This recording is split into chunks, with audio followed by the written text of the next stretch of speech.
Besi ni datang daripada mana, Tuan Syed? Sebenar-benarnya, besi ni daripada langit. Dia hasil daripada meteor. Kan meteor itu turun tu dia menurunkan besi. Jadi kawasan ini adalah kawasan turun meteor. Kat mana pusat dia tu, Gunung Jerai tu.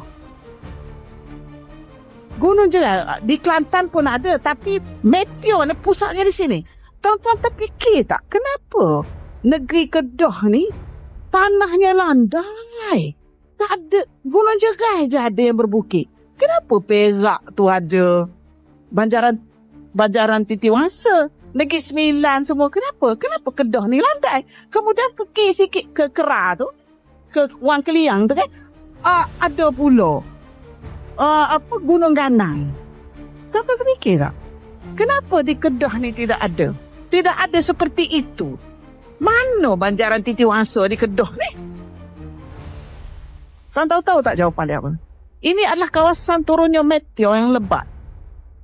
Sebab tu di sini banyak besi. Justru Kedah ini dalam kawah. Sebab tu boleh tanam padi. Dalam kawah meteor. Sebab kita tak nampak. Sebab kita hidup learning. Macam ni juga. Penduduk Kedah tak tahu ni kawasan ni adalah turunnya meteor. Yang banyak. Menyebabkan dia banyak besi.